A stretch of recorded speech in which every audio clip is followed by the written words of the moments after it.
So, parang eto na yata. Hi guys, I'm Roy. Sa video ito, i-compute natin sila. So, good luck. So, ito po yung mga nagastos talaga namin sa Bosch na power tools lang. Para hindi medyo masakit. Lilipat na nga po kami ng Bulacan. So, mag-a-account po ako ng aming mga tools. Yung mga presyo po na ibibigay namin sa inyo, ayun po yung actual na binayaran namin dun sa mga power tools na nabili namin. Hindi pa ako bibili ng power tools dun sa kanyang regular price. Lagi pa ako naghihintay ng sale. So, ito po yung mga sale price na nabibili namin. Hindi po mga gawa-gawa yung mga presyo na ibibigay ko sa inyo. Ngayon po, malalaman nyo kung mura ba si Bosch or mahal. So, start po tayo sa pinakamarami naming tool, ang drills. So, ito po mga prices, yung mga naaalala ko lang ha. Kasi wala na po yung mga resibo. Siya yung iba, matatagal na talaga. So, simulan na natin. Ito po yung GSB 18 volts na brushless. Pagkakalala ko, 5.5. Bare tool po ito nun. 20% off. GSB na 12 volts. SRP, 4,300. Nabili namin siya ng 2,100 plus. Ang nangyari doon, nagpalit si Bosch ng design. Nag 50% off si Bosch doon sa mga lumang designs. Ito, may kasamang dalawang battery, isang charger. So, 2-1 ko lang sila nabili. Sa Lazada ko lang siya binili. GSR 120, same din, 2-1.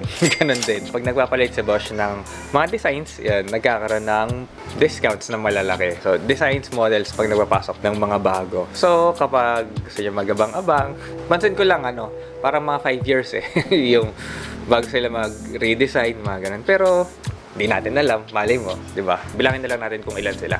So same, 12 volts. Ito naman, GDR. So, same na story, 2-1 ko rin siya nakuha. GDR, 2-1. At pangatlong GDR, 2-1 ulit. 1, 2, 3, 4, 5, 6. Tsaka ito. So, meron tayong 6 na 12 volts. Natig to 2-1. Mamaya natin compute. GSB, 18 volts, pero hindi naman to brushless. Pero eto, napanalunan ko nung sumali ako sa video making ni Bosch. 10 to 10 aming nanalo. Kung bibili kayo ng ganito, ang pinamababa kong nakita is 5.5. May kasama siyang dalawang battery, tsaka isang charger. Tas may L-box siya, tsaka meron siyang kasamang mga accessories.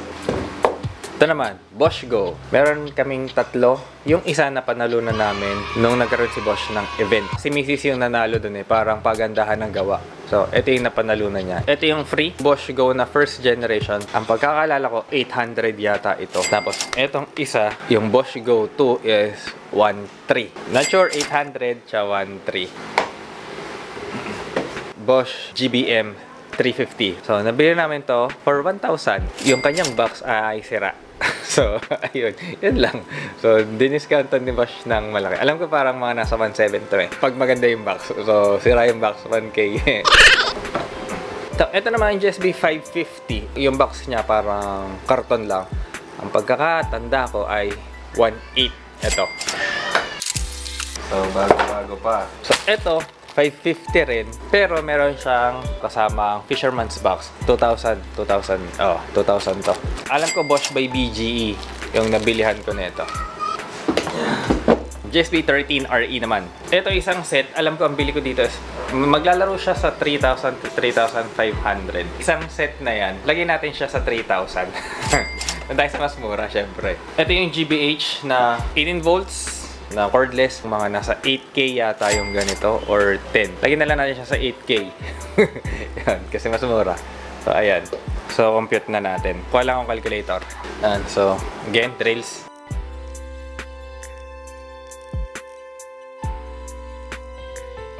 Medyo napalunok ako doon So, ayan. Ayan. Next po na marami kami ay sander. Ito po yung ating GX 125 3.4. Hindi, 3.1 alam ko may 3.1 Doon tayo sa mas mababa, di ba? 3.1. 3 po yung ganito namin. So, isa, yung pangalawa. Yan. So, discounted na po yung 3.1 na yun Kadalasan po nito ay mga nasa 3.5, 3.4. Cordless na sander po ito. So, ang bili ko po dito is 1.8. Lagi nagba-brownout dito sa amin. Sabi ni Mrs. bumili ng isang ganito. Sander, COC, Contractor's Choice. So, ito po, wala po itong mga discount yung mga Contractor's Choice. So, ito po, nabili namin ng 2.2, 2.1. Doon ulit tayo sa mas mababa, 2.1. So, ito. Dalawa po ito Ito naman po yung isa. And lang po yung sander namin. So, dagdag na natin. Ito pinagastos namin sa sander. Yan. Next naman po sa router. So, yung router po natin, ganun din. COC rin po siya. So, wala pong discount. Bili po namin sa isang router is 3,100. So, meron po akong tatlo. Yung ganito po, ito po yung 550 eh. So, tatlo sila. Dalawa. Ito po yung pangatlo. At ito po yung ating GOF 130. So, ito po nasa 5,500. Ang SRP po nito mga nasa 6,300. So, ito po ang ating router. Parang ayaw ko nang ituloy ah. So, punta na po tayo sa ating mga cutting tools, ano? Circular saw, tsaka jigsaw. Nahin po natin yung circular saw. Bosch GKS 12 volts, 4,000. GKS 57G. So, ito po yung cordless namin na malaki. 18K. So, may kasama po itong dalawang battery na 5AH, tapos isang charger, tapos isang L-box. SRP po nito is 24,000. Nag-sale po siya, 18. Ito po, GKS 190 55. Ito naman po, GKS 140 42. Ito po yung latest ni Bosch na circular saw. So, ito po yung sinasuggest ko sa mga newbies. Pwede rin yung 190. So, bakit meron po kaming mga ganito? For emergency use only. Yung isang saw nasa side, mga ganon. So, kaya po meron kaming mga backup na ganito. Jigsaw na 12 volts, nasa 4K. GST 700. Ito naman po yung corded jigsaw. Again, for emergency use, only 3K. Yeah. Compute ulit natin yung ating mga cutting tools. So, ito po yung sa ating mga cutting tools. Doon po tayo sa mga masasabi naming miscellaneous. So, medyo mura-mura po itong mga to. Ito po, vacuum na 18 volts. Parang 2,000 ko po yata ito nabili. Parang sira din po yata yung box nun. Ito po, 2,000 ko rin ito nabili. Rajet Bosch. So, 18 volts po ito. Hindi ko matandaan kung kasama ba ito dun sa 50% off. Kasi sumali kami na event ni Bosch. So, binigyan kami ng 50% off. Ito, blower. Parang 2,000 din yata ito eh. Ito, yung GOP nila. Ito yung multi-tool ni Bosch. So, nabili ko siya ng 4,000. Wala eh. Walang sale nun eh. So, Bosch na blower. Nabili namin siya mga 2,100. Ang isa sa kinaganda nito, hindi siya namamatay kahit mainit. Meron kaming isang na-try. Parang uminit lang ng konti. Tapos wala na. Nasunog yung ganito. Tapos, sayang yung pera. Pero ito, nagagamit namin siya ng matagal kapag meron kami tatanggalin na laminates, nagkamali. So, sulit yung 2,100. Ito yung ilaw namin. Nabili ko siya ng 800. So, dalawang ilaw namin. Kaso, ito kasi, kasama siya ng isa namin na nabili na drill. So, nakaset siya. Pero 2,100 lang namin nabili. So, di ba ang galing? Kailangan nyo lang galingan sa paghintay ng sale. So, compute natin yung miscellaneous. Ito po yung sa parang miscellaneous na tools. Dito tayo sa medyo mahal. Medyo masakit talaga siya sa bulsa. Simulan muna natin dun sa medyo mura. No? Starter kit sa ating mga laser levels. So, ito, GLL3X. Ito, nabili namin ng 3,100. Ito naman po yung ating wall scanner. So, ito pong wall scanner na to, nabili namin ng 4,000. Ito po yung isa, wall scanner. Pwedeng masaksakan ng 12 volts na battery. So, kahit nasa site kayo, hindi na kayo makakamba na maubusan ng charge. Kasi yung, ito kasi 9 volts yung battery na ito. So, mahirap maghanap. Alam ba, nasa site kayo, biglang mawawala yung battery. Pero may indicator naman ito ng battery. Pero mas komportable kapag ito yung dala nyo. Kasi una-una, mas maganda na, mas malakas. Tapos yung kanyang battery, kung marami kayong 12 volts katulad ko, hindi kayo maubusan ng battery. Ito po, 8.5. Ito naman po yung kanyang pang-measure talaga ng distance. JLM50-27. Ito po, nasa 5.5. Ang ikinaganda po nito, marami siyang functions. Tapos yung dot pa niya, color green. So, kahit umaga, makikita nyo yung distance kung nasa tama ba yung inyong point. I-discuss ko po ito sa mga susunod na videos natin. Kapag nagsa-site visit ako, ito na lang yung dala ko.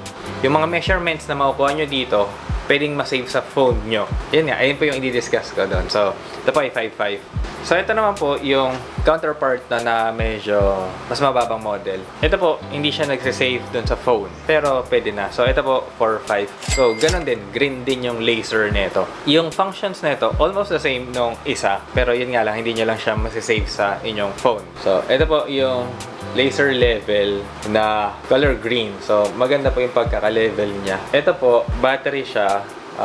4 na batteries na AA. Medyo iingatan nyo po yung mga ganito niya, mga lasers nyo. Kadalasan naman po ng mga measuring tools ni Bosch, naka 20% off. If hindi man, tanong nyo, baka pwedeng i-20% off nila. So, ito po ang aking priced possession sa mga measuring tools.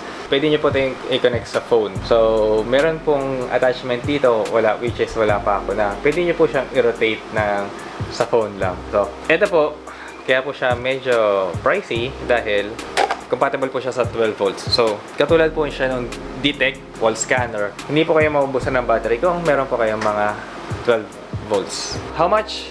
24K. Yan. So, ayun. So, additional po dun sa measuring tool, meron pong dalawa na tripod. 1.8 po yun eh. So, additional 3.6. So, ito total na lang po natin siya mamaya.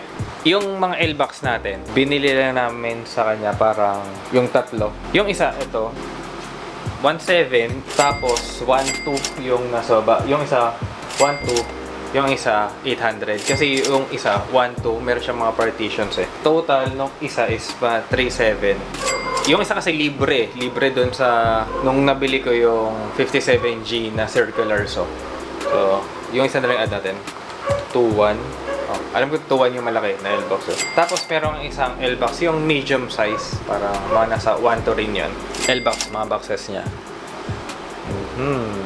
So, meron na lang po tayong dalawang tool na hindi na isasama. Which is yung miter saw, tsaka yung 10XC. Miter saw, pagkakatanda ko, 8,000. 8K siya. At yung table saw naman natin na 10XC, kasi 36 yun eh. Less 20%. Lagyan natin na sa 30. So, add natin.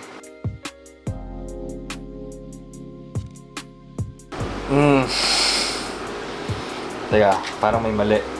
Teka, mali yata yan, mali. Unang computation.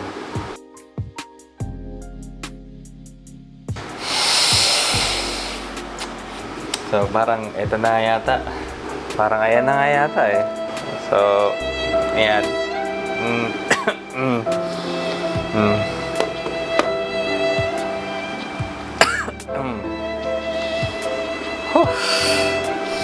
Ba't pala hindi ko ito ginawa, no? Pinabayaan ko lang. Pala hindi ko na inisip. Para nanlambot ako bigla doon, ah. Pero which is okay naman. Kasi pag naisip mo, yung mga projects na nagagawa namin. So, feeling ko, bawi naman. Pero, tatandaan po natin, hindi namin siya binili ng ganun lang, ng isang bagsakan. Every project, at medyo kung nakakaipon-ipon kami, doon lang kami bibili ng kailangan. Kailangan ha. Yun po yung sasabihin kay Mrs. Bibili po pag kailangan. Bibili lang po kami ng kailangan namin kapag, yun na nga, kailangan sa project. Kung po kayong bili ng bili ha, sasabihin niyo po na panalunan niyo yung iba. Kaya wag mo kayong bili ng bili. Nag-start po ako ng 2013. So, magti 10 years na. 9 years na. So, accumulated po yan. Hindi nyo lang po kailangan ng ganong kalaking pera agad. Nag-start po ako mag-business, 500 pesos lang. So, inutang ko pa sa tatay ko. So, nag-start ako ng hand tools, Elevate, naging power tools. Tapos, ngayon, CNC. Di ba? Hindi ko na mapahirapan yung sarili ko. May CNC na. Hindi ko po ito ginawa para ipagyabang sa inyo yung nasa likuran. Ginawa ko po to inspire you. May proseso po yan. Sabi nga nila, may journey. So, mahalin nyo po yung journey. Huwag po kayong maiinggit dun sa mga tao na marami ng tools kasi hindi nyo po alam kung paano nila na-acquire yung mga tools nila. Be happy sa kanila, tapos make them as your inspiration. Kaya nyo rin yun. Kaya yan. Winners never quit. Quitters never win. Diretso lang, diretso lang. Kung gusto nyo po itong gawing business, for hobbyists, hindi nyo lang po kailangan bilhin yung mga mahal. Kami pong binibili lang namin yung mga low-end eh. Napapabili lang kami ng mahal kapag kailangan talaga. So, ayun. Sana po maka-inspire itong video na ito. Sana po makatulong sa inyo. So, if ever po na meron kang questions, suggestions, or any other comments ano po regarding po sa ating video na ito, comment nyo lang po sa baba. Tatry po natin silang sagutin. So, yan lang po. Thank you!